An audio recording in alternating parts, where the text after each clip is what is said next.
Hello, this is Justin Higgins, and today I'm going to talk about what happened to a flashlight that I had kept in my trunk for about 5 years for emergencies. I only really used it 3 or 4 times, and never in the last 2 years. When I went to get my flashlight out, and it was a fairly expensive flashlight when I bought it, 30 or 40 bucks, what I found was this. I had just tons of corrosion all over the batteries. You can see I took one of them out, and what I found is that it's broken. But it made me wonder why do batteries go bad, and why do they corrode? Why do they corrode like this? What is this white powder stuff uh, all over my batteries? So I am filming this in a slightly different manner than the other videos that you may have seen previously in this series. I'm gearing up to filming a whole bunch of series of videos to teach people general ideas of science, but we're talking about batteries today, and I went ahead and made this presentation to show you why batteries corrode and go bad. So batteries are really pervasive in our society. You have here a picture of a whole bunch of alkaline type batteries, and I believe one of these is a lithium ion battery. This type battery right here that you see is the type battery that you get in a camera, like the one that I usually use to film with, and those are lithium type batteries, but they all kind of function in the same way. Now, a dry cell battery, that's the type battery that we buy at the store. Typically, this is an alkaline. Here's a picture of a lovely Duracell battery. And there's a couple of parts of these batteries that make them work. So there's an anode, which is on the side that gives electrons, and usually on an alkaline battery, that's going to be the black side.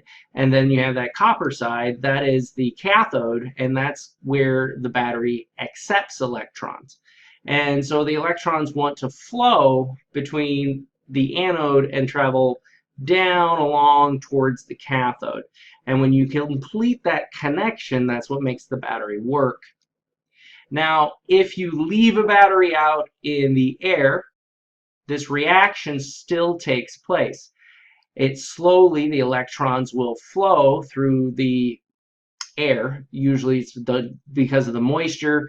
If you live in a more high moist environment, like near the equator, lots of rain, etc., this will happen faster. If you live in the desert, it'll take a lot less time. And so those electrons do float. Well, not really float, but they transfer along from the anode to the cathode. And that's why in a typical shelf life for an alkaline battery is about 7 years, because it will eventually discharge itself from the anode to the cathode over that time. And that's why they die. Now, the purpose of this video was that I discovered a bunch of corroded batteries. Here's a really corroded battery that I found on the internet. All these images are Creative Commons. And to discover why this happened, you have to understand that there's two basic parts inside the battery. There's a zinc mixture in the anode. There's some sort of zinc molecules that are usually wrapped up around a bunch of cardboard. And that is going to give electrons to the other side, and this is proprietary for the different types of brands. It's either using a potassium or a magnesium mixture that will perform the reaction that allows the electrons to transfer. And then you have these metal caps, and they would have been pressed onto the battery on either side, and that's where the problem lies, is in those caps. Those caps have tiny, tiny little gaps in them. And if the connection from the anode to the cathode is even partially complete, even if the connection's not turned on, the battery will leak out of those caps. And so with the metal connection, this happens too, as you saw in my battery earlier, in my flashlight earlier. And so it leaks as long as there's some sort of connection complete. Now, that can happen through the air, but most likely that's going to happen while the battery has some sort of metal connection that is slightly completing the circuit, even though the battery's not being used. And so these toxins are produced, these toxic clouds of oxides that just kind of form on the ends of the battery. And so that's what we saw before. We've got a bunch of cloud of a toxic oxide, probably a potassium compound or a magnesium compound. You don't want to eat it because it's poison. And then that got me to thinking about how lithium batteries work. And I've seen some pictures of videos on the internet of lithium batteries exploding. And then there's this image.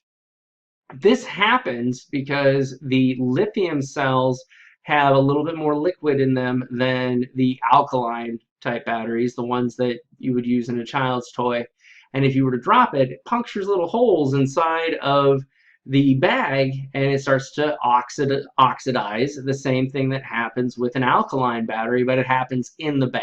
So after peering more closely at my dead flashlight, the corrosion has gotten completely inside, so it's completely dead. I can't use it anymore. I keep a bucket around my house that I put dead batteries in so that they can be recycled, because you shouldn't put them in a landfill. So into the bucket goes. Ta-da! $40 down the drain. Next time I think I'll just pick up a $2 flashlight from the gas station. That way I won't feel as bad when it goes horribly, horribly wrong. This has been Justin Higgins, and thank you for watching. Hopefully I'll be back on Sunday or Wednesday with some more science fun videos. And remember that science is in everything.